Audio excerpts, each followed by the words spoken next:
कुरुक्षेत्र के मैदान पर सांझ उतर चुकी थी। सूरज की रोशनी धुंधली पड़ रही थी और हवा में युद्ध के अनगिनत घावों की पीड़ा तैर रही थी। हर कदम पर मिट्टी में मिला वीरों का पसीना, रक्त और पराक्रम सब मिलकर एक अनसुनी दास्तान सुना रहे थे। पर आज की कहानी युद्ध की नहीं, दो भाइयों की है जो जन्म से बिछड़े, परिस्थितियों से लड़ते रहे पर अंत में एक दूसरे की ओर बढ़े। आज की कहानी उस क्षण की है जब कर्ण ने अर्जुन को गले लगाया और पहली बार द्वेष पर भारीचारा भारी पड़ा। युद्ध का 17वां दिन कृष्ण के रथ पर बैठे अर्जुन को लगा जैसे आज हवा भी बेचैन थी। कोई अदृश्य शक्ति उन्हें असहज कर रही थी। कृष्ण मुस्कुराए, पार्थ, आज कई पर्दे गिरेंगे, कई सत्य उजागर होंगे। अर्जुन ने चकित होकर देखा, कौन सा सत्य माधव? कृष्ण ने उत्तर दिया। उनकी आंखों में एक रहस्य था, विशाल, गहरा, समय जैसा चिरंतन। इस बीच पांडव शिविर में एक अप्रत्याशित मेहमान आया, कुंती। वह सीधी युधिष्ठिर के पास पहुंची, लेकिन उनकी नजर अर्जुन पर टिक गई। अर्जुन, आज मुझे तुझसे अकेले में बात करनी है। अर्जुन ने प्रणाम किया। माता, आदेश दीजिए। कुंती की आंखों में आंसू भर आए, उनकी होठ कांपे।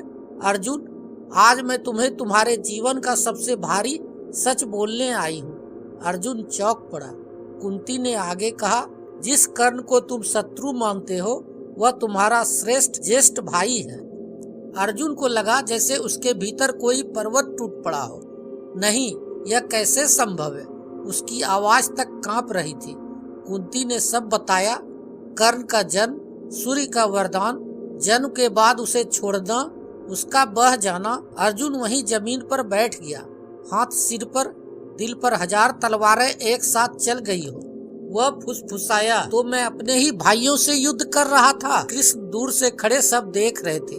धीरे से बोले, सत्य कभी आसान नहीं होता पार। दूसरी तरफ कर्ण अपने शिविर में बैठा था। आसमान बादलों से घिरा था, हवा में तेजी थी, जैसे प्रकृति खुद आने वाली त्रासदी को जानती हो। उसके मन में भीषण युद्ध चल रहा था। अर्जुन मेरे भाई हैं, क्या युद्ध करूं या रोक दूं? तभी कृष्ण वहां पहुंचे। कर्ण ने उन्हें देखकर प्रणाम किया। कृष्ण, आपने कष्ट उठाकर यहाँ आने की आवश्यकता नहीं थी। कृष्ण मुस्कुराए, सूर्य पुत्र, कुछ बातें हैं जो केवल तुम्हें ही बताने योग्य हैं। कर्ण शांत हुआ। क्या बात है? कृष्ण ने उसकी आंखों में झांकते हुए कहा, कर्ण, तू पांडवों का सबसे बड़ा भाई है। कर्ण के पैर जैसे जमीन में जड़ हो गए। ये आप क्या कह रहे हैं? कृष्ण ने कुंती के सारे रहस्य उसे भी बताए। कर्ण की आंख भर आई। वह जोर से हंसा, लेकिन उसकी हंसी दर्द से भरी थी। तो पूरी जिंदगी मैं अपने ही भाइयों के विरुद्ध खड़ा रहा?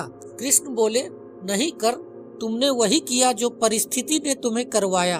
तुम महान हो, तुम्हारे कर्मों से, तुम्हारा धर्म से। कर्ण ने पूछा, यदि अर्जुन मेरा भाई है तो क्या युद्ध रुक सकता है? कृष्ण ने सिर हिलाया।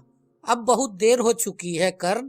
युधिष्ठिर, नकुल, सहदेव, सबकी प्रतिज्ञाएं, भीष्म, द्रोण, अभिमन्यु, यह युद्ध अब अपने अंत तक पहुंचेगा। तुम रुक जाओगे तो भी दुर्योधन नहीं रुकेगा।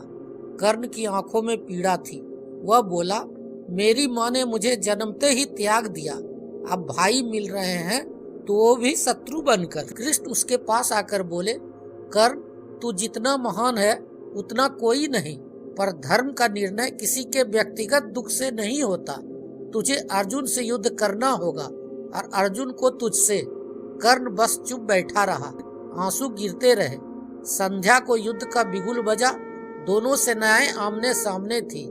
कर्ण आज अपने रथ पर खड़ा था। उसके हृदय में आग नहीं, दुख था। दुर्योधन बोला, कर्ण, आज अर्जुन का अंत कर देना। कर्ण ने धीरे से कहा, आज मैं युद्ध धर्म निभाऊंगा, जीत मेरी हो या अर्जुन की। अर्जुन भी युद्ध भूमि की दूसरी तरफ खड़ा था। आज उसके तीरों में गुस्सा नहीं, उलझन थी। वह सोच रहा था, क्या मैं अपने ही भाई पर बाण चला सकता हूँ?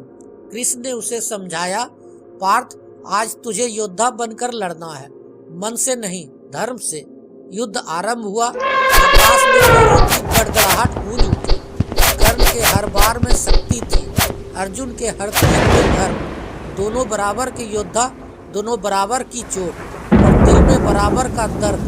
कुछ देर बाद कर्ण की रथ का पहिया जमीन में धंस गया। वह चिल्लाया, अर्जुन रुको, युद्ध का नियम है कि ऐसी स्थिति में हमला न करना। अर्जुन अपने धनुष को रोक देता, पर यदि कोई और दिन होता। पर आज कृष्ण ने कहा, पार्थ, यह वही कर्ण है जिसने अभिमन्यु को नियम तोड़कर मारा था। धर्म यही है, बाण चलाओ। अर्जुन ने आंखें बंद की और वह प्राणांतक तीर छोड़ दिया। तीर कर्ण के सीने में धंसा। कर्ण रथ से नीचे गिरा, पर चेहरे पर अद्भुत शांति थी।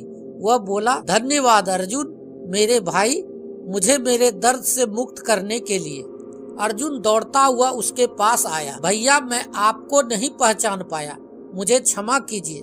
कर्ण मुस्कुराया, कमजोर हथेली उठाकर अर्जुन के गाल पर रखी। तुम्हें किस बात की क्षमा?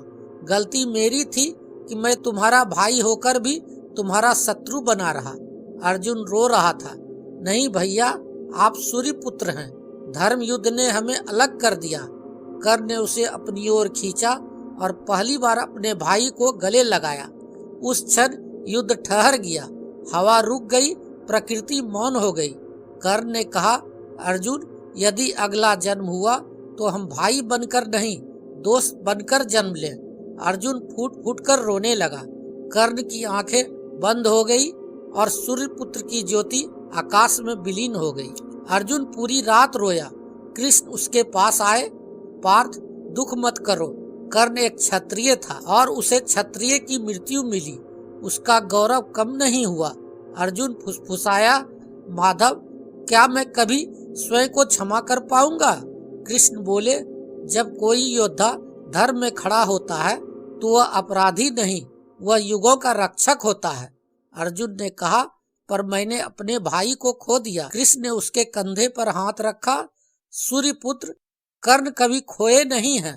अर्जुन, वह इस संसार में तब तक जीवित रहेंगे जब तक लोग बलिदान, त्याग और वफादारी का अर्थ समझेंगे। रात गहरी हो चुकी थी। कुंती कर्ण के शरीर के पास पहुंची। उसका हृदय फट गया। वह चिल्लाई, बच्चे, मेरे पुत्र, सिर्फ एक बार मुझे माँ कह देते तो मैं तुम्हें कभी युद्ध में नहीं भेजती। सब मौन थे। कुंती रोते रोते बेहोश हो गई। कृष्ण ने कहा, कुंती, कर्ण महान थे, पर अब समय है अपने अन्य पुत्रों को सहारा बनने का। दुर्योधन कर्ण के शरीर के पास खड़ा कांप रहा था। जिसे वह मित्र कहकर गर्व करता था, आज वही उसे छोड़कर जा चुका था। कर्ण, तुमने मेरे लिए सब कुछ दिया और मैं तुम्हारे लिए कुछ नहीं कर पाया। उसकी आंखों में आंसू बहने लगे। कृष्ण दूर से उसे देख रहे थे। कर्ण जैसा मित्र किसी भाग्यवान को मिलता है, पर तुमने उसे जीवन का हर सुख छीन लिया। दुर्योधन तड़प उठा। काश मैं कर्ण को रोक पाता। कृष्ण बोले, नहीं दुर्योधन, कर्ण युद्ध रोक सकता था, पर उसका धर्म उसे बुला रहा था और हर योद्धा अंत में अपने धर्म का अनुसरण करता है। अगले दिन सूर्यपुत्र के अंतिम संस्कार का समय आया। कर्ण ने मरने से पहले कृष्ण से कहा था, मेरे शरीर का हिस्सा उन लोगों तक पहुंचाना जिन्हें मेरी जरूरत थी। मुझे जो बन सका मैंने किया। कृष्ण ने उसकी यह बातें सबके सामने दोहराई। सबकी आंखों में आंसू थे। सूर्य की किरणें भी जैसे लाल हो उठी, जैसे खुद सूर्यदेव अपने पुत्र पर गर्व कर रहे हो। अर्जुन ने कर्ण की चिता के पास खड़े होकर प्रण लिया, भैया, आपकी वीरता, आपकी सच्चाई मैं कभी नहीं भूलूंगा और मैं यह सुनिश्चित करूंगा कि आने वाली पीढ़ियां भी आपको याद रखें। कृष्ण मुस्कुराए। पार्थ, कर्ण की कथा युगों तक सुनाई जाएगी और लोग यह भी जानेंगे सबसे महान योद्धा वह है जो अपने दुख के बाद भी धर्म के मार्ग पर चलता है। कर्ण की मृत्यु केवल एक योद्धा का अंत नहीं थी, वह दो भाइयों के बिछड़े रिश्तों का पुनर्मिलन था। वह छल और भाग्य के पार जाकर सच्चाई को अपनाने का क्षण था। आज भी इतिहास जब कर्ण का नाम लेता है तो आदर से सिर झुक जाता है, क्योंकि वह केवल सूर्य पुत्र नहीं, वह मानवता पुत्र था। और इतिहास गवाही देता है, अर्जुन ने अपने भाई को अंत में गले लगाया और कर्ण ने उसे अपनी अंतिम सांस में क्षमा कर दिया। अगर आपको यह कहानी अच्छा लगा हो तो लाइक, शेयर और सब्सक्राइब जरूर करें। धन्यवाद।